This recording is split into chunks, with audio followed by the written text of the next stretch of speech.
A single crystal vial, carried in silence across the darkest corners of Middle-earth, small enough to fit in a hobbit's palm, yet powerful enough to make ancient evil flinch.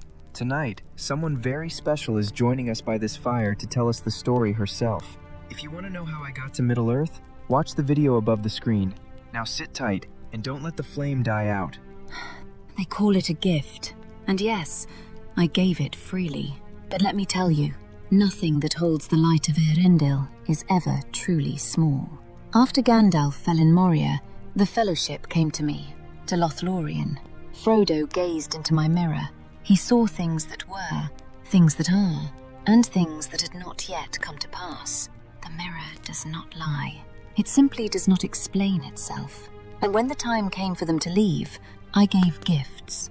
Aragorn received the Elisar, a green gem, from one who was grandmother to his bride. Also a sheath for Andariel. A grandmother must be practical. Boromir received a golden belt. Merry and Pippin, belts of silver. Legolas, a bow of the Galadriel, strung with elf hair, with arrows to match. Sam received elven rope, and a small wooden box, soil from Lorien, and a single malorn nut. And Gimli, Gimli received 3 strands of my hair, which he treasured above all else, and set in imperishable crystal, as he should. But last of all, I came to Frodo. To you I come last, who are not last in my thoughts. For you, I have prepared this. I held up a small crystal phial. It glittered, and rays of white light sprang from my hand. In this phial, I told him, is caught the light of Eärendil's star, set amid the waters of my fountain. It will shine still brighter when night is about you. May it be a light to you in dark places, when all other lights go out. He bowed. He found no words.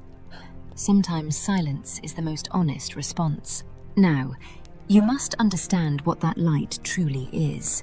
Eärendil, father of Elrond, sailed the skies bearing the Silmaril that Beren and Luthien stole from Morgoth's very crown. After Morgoth's defeat at the end of the First Age, Eärendil was set forever in the heavens, the Silmaril burning upon his brow. By the Third Age, that star was one of the very last remnants of the light of the 2 trees of Valinor. Do you understand what that means? That little phial held the light of creation itself. Though even creation has its limits, we will get there. Wait, the light inside the phial, that's actually connected all the way back to the 2 trees? All the way back. History is long, and light has a good memory. After Lothlorien, the phial was quiet, barely mentioned. At one point, as Aragorn, Legolas and Gimli debated whether to pursue the orcs at night, Gimli said, "Would that the lady had given us a light, such a gift as she gave to Frodo." And Aragorn replied, "It will be more needed where it is bestowed. With him lies the true quest." Even Aragorn understood, and yet even Frodo himself nearly forgot it. It was not until the closing chapters of The Two Towers, as Frodo, Sam and Gollum neared the stairs of Cirith Ungol, that the phial truly stirred again. Frodo witnessed the great cavalry of Sauron marching from Minas Morgul, led by the Witch King himself. The Lord of the Nazgul halted, sensing some other power in his valley, and against his will, against his own will, Frodo's hand moved toward the ring, but it found something else instead. His own will stirred. Slowly, it forced the hand back and set it to find another thing, a thing lying hidden near his breast. Cold and hard it seemed as his grip closed on it, the phial of Galadriel, so long treasured and almost forgotten till that hour. As he touched it, for a while, all thought of the ring was banished from his mind.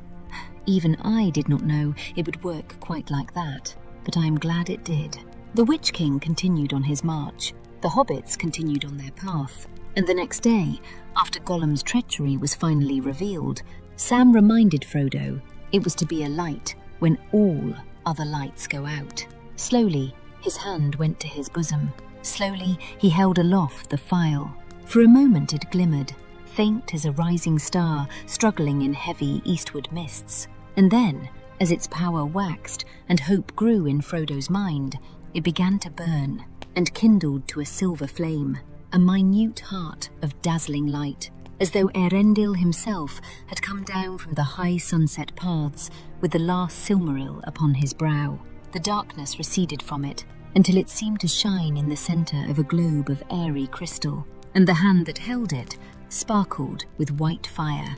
Frodo gazed in wonder at this marvellous gift he had so long carried, not guessing its full worth, not guessing its full potency.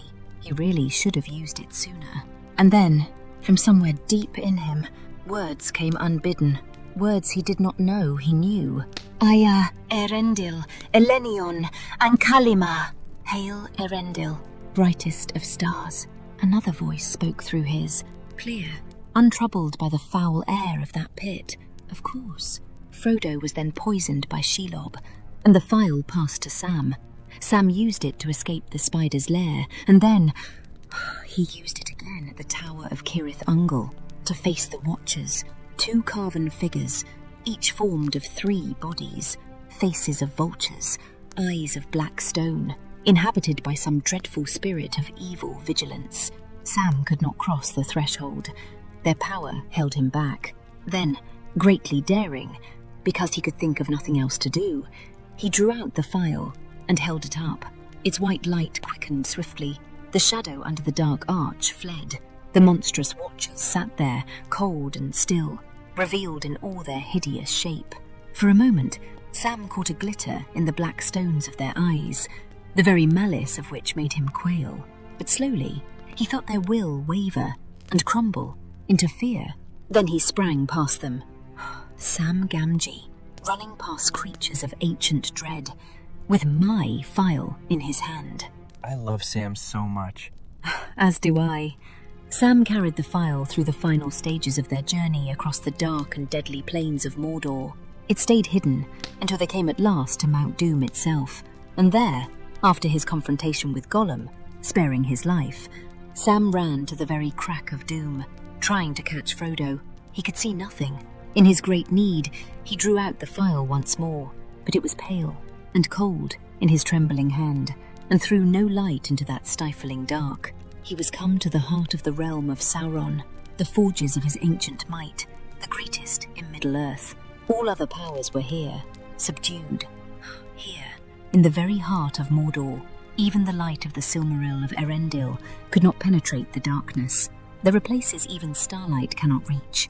Of course, the ring was ultimately destroyed, and the phial, along with Sam's little box from me, was returned to them by Gandalf at the field of Cormoran. And on the final page of The Return of the King, as Frodo sailed from the Grey Havens to the Undying Lands, it was the last thing Sam, Merry and Pippin would see of their friend. The ship slowly slipping away down the long grey firth, the light of the glass of Galadriel that Frodo bore glimmered and was lost. Thus the phial went with its bearer and its maker to the uttermost west, sailing out of the history of Middle-earth forever. Some lights are not meant to remain in the dark. There you have it, a small crystal vial that carried the oldest light in existence, from the 2 trees to the Silmaril to a star in the sky to a hobbit's trembling hand in the darkest corner of the world. It failed only once, at the very heart of Sauron's power, and even then, maybe it didn't fail. Maybe it just waited, because in the end, the light won. What was the moment with the phial that hit you hardest? Let me know in the comments. Some gifts change everything, and you never see them coming.